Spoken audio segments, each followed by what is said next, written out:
ఈ video skip చేస్తే ఎవరి ప్రాణమో మీకు తెలియకుండానే పోవచ్చు. బస్టాపు నిండా జనాలే, కాని ప్రతి ఒక్కరూ తమ ఫోన్లలోనే బిజీ.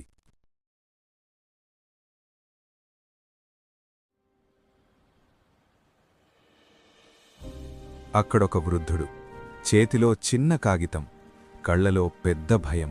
సహాయమడిగాడు, కాని ఎవరికీ ఒక్క నిమిషం కూడా లేదు.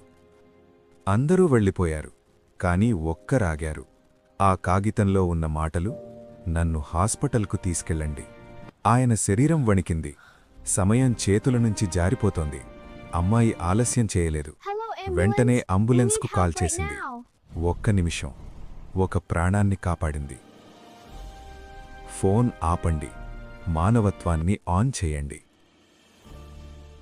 నా వీడియో నచ్చితే లైక్ చేయండి, షేర్ చేయండి మరియు సబ్స్క్రైబ్ చేయండి. తెప్ప Madhukar A to Z channel.